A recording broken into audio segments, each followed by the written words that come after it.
Hello guys! Hello! This is for Virgo. Welcome dito sa aking channel, Virgo. Alamin natin kung anong messages, vibration, gabay, energy para sa inyong lahat. This is general reading, so I hope na maka-resonate kayo dito.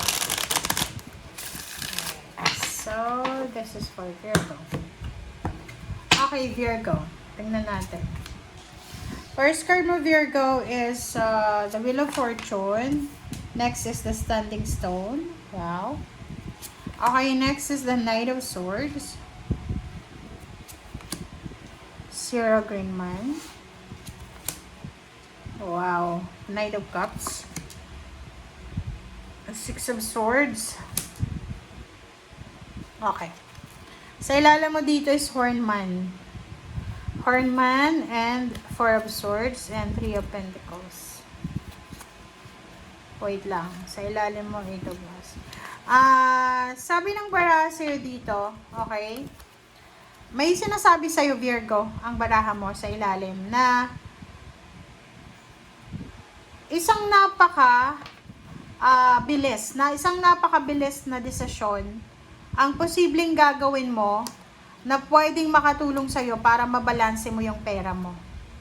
So, kinakailangan mo daw dito ng strong body and mind and spirit. So, parang halimbawa, there's an incoming job offer na kailangan mo ditong magpakatatag, magpakalakas.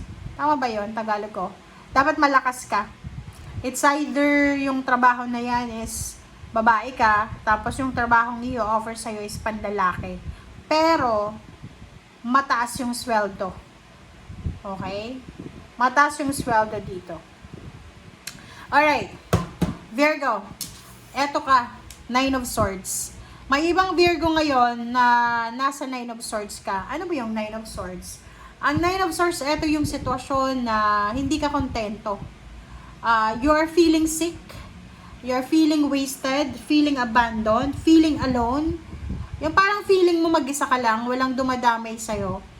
Like, even you have a family, like relatives, you have sister or parents, pwedeng nagsawa na sa'yo sa kakatulong yung parents mo. Parang ganon.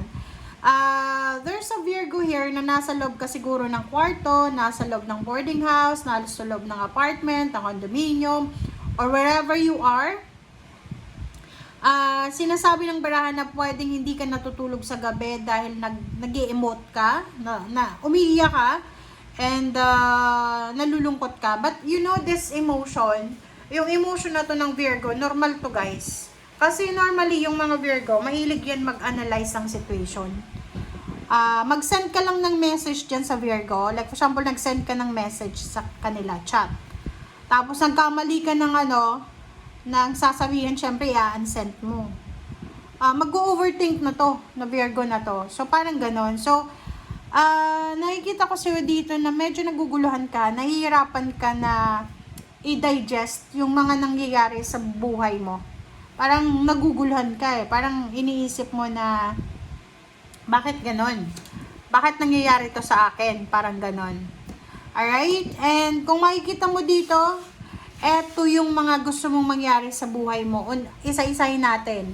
Unang-una, meron ditong Virgo na gusto niyang umalis sa kinalalagyan niya. May asawa ka ba? Kasi parang nakikita ko gusto mong makipaghiwalay sa asawa mo. Kasi gusto mong makalis Ito yung kino-contemplate mo Parang hindi ka na masaya. You're not happy sa relationship mo, sa trabaho, sa lugar. So, parang nakikita ko dito, you are aiming, you are wishing, you are praying na sana makaalis ka dyan. Kung nasaan ka man ngayon, kung nasa Pilipinas ka, parang iniisip mo na hindi ka swerte sa Pilipinas, sa ibang bansa ka swerte. This message ay huwag tayong masyadong anong tawag doon? Wishful thinker ba? Kasi baka naiisip mo yon, hindi ka lucky sa Pilipinas kasi nakita mo yung neighbor mo na nasa abroad yung mga anak nila and akala mo ang yaman-yaman na nila and successful nila. So, hindi mo alam kung ano yung nangyayari sa kanila sa ibang bansa. So, parang yun yung isa sa mga rason kung bakit gusto mong umalis sa current situation mo. Which is, kung titingnan mo, maraming nagwe-wish, maraming nangangarap sa situation mo ngayon. Nine of Cups, eto rin, love life. Parang sinasabi ng bara sa'yo dito na mayroong mga Virgo na you're in a relationship pero hindi ka masaya sa relationship mo. Maybe you're looking for a relationship online. I hope na wala kang asawa ha, wala kang boyfriend, girlfriend, kasi karma yung dala neto. Pag ikaw ay naghahanap ng third party. Zero the Green Man, this is, yun, same din dito sa Six of Swords. Lahat gusto mong magbago eh. Parang ang nakikita ko sa'yo dito, isang Virgo na gusto mong magpakalayo-layo, gusto mong punta sa lugar na walang nakakakilala sa'yo para magsimula ng bagong buhay. Next is good news. Nakikita natin dito na may mga Virgo na you're waiting for a good news, you're waiting for, naghihintay ka, maybe may ultimatum ka, may 3 years, 4 years kang hinihintay, para mag-asawa or para mag-travel or anything. The Standing Stone 11, ang dami-dami mong minamanifest. Marami kang minamanifest sa buhay. And overall, kasi isa lang yung message na to eh. 1, 2, 3, 4, 5, 6. 6 ang cards mo na nagsasabi na gustong-gusto mo nang mabago ang takbo ng buhay mo. Hindi ko alam kung ano bang status mo sa buhay. Single ka ba? May trabaho? Unemployed? Or ano ba? Kasi parang ang pinapangarap mo ngayon is mabago bigla yung takbo ng buhay mo. Alright, let's clarify.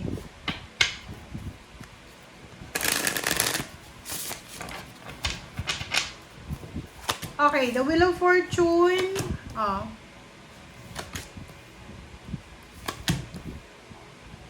Para ito sa mga Virgo. Okay, Virgo, tingnan mo. Yung Wheel of Fortune mo, tapos sa ilalim is 3 of Pentacles and King of Pentacles. Pera. Sinasabi ng bara sa'yo dito na meron ditong Virgo na nangangailangan ka ng isang malaking halagang pera kasi gusto mong magnegosyo, gusto mong mag-invest. Meron kang napakagandang idea na negosyo na gusto mong simulan, but the problem is wala kang lump sum of money. Dito sa Wheel of Fortune na to, Wheel of the Year and 8 of Wands, sinasabi ng barahan na sobra-sobra yung ano mo yung motivation mo na sana matapos na yung gulo sa buhay mo. Hindi ko alam nasaan ka ba.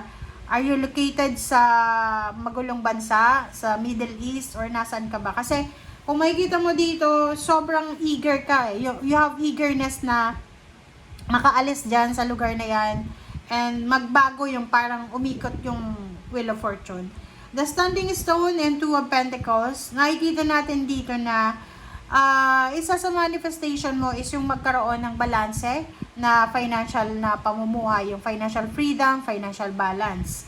And 4 of Swords, sinasabi ng bara sa'yo dito na nakikita ko sa'yo dito, may iba, hindi naman lahat. Karamihan sa mga Virgo, masisipag.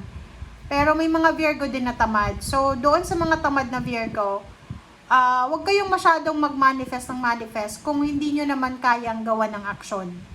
Okay? Pero doon sa mga Virgong masisipag, okay lang, sky is the limit. Limitless yung manifestation. Gawin nyo yan kasi kayo nyo naman na i-manifest yan. Kasi ginagawa nyo ng paraan. The Green Man and the Horn God, sinasabi ng bara sa'yo na ano man daw na new beginnings, ano man daw na pagsisimula ang gusto mong gawin or subukan or simulan, you are guided, you are supported ng iyong mga spiritual helpers and guides, so wag kang matakot. Another Ten of Wands, sa love life talaga, ang nakikita ko sa'yo dito, pagod na pagod ka na sa love life. Virgo, are you single? Pwedeng pagod na pagod ka na sa pagiging single.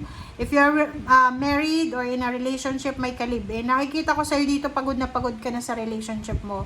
Na gusto mong sanang makahanap or gusto mong maghanap ng iba. And the Holy King, 6 of Swords, sinasabi ng bara sa'yo dito na nangangailangan ka ng milagro. Gusto mong magkaroon ng milagro. Like, sana parang ganito yung wini-wish mo eh. Sana pagkagising mo, you will have an opportunity na makaalis ng Pilipinas or makaalis sa sitwasyon mo ngayon or nasa bansa ka man. And Nine of Swords and Knight of Wands. Nakikita ko sir dito na Virgo, sinasabi ng barahan na kahit ano man daw ang situation mo sa ngayon, wag na wag mong aalisin yung confidence mo. Kasi yung confidence mo, yan yung magpo-push back sa'yo. Okay? Kasi kung palagi kang nasa sulok ng bahay mo, ganyan, nag-i-emote ka, nagsiself-pity ka, walang mangyayari sa'yo. Okay? So, thank you guys. Bye!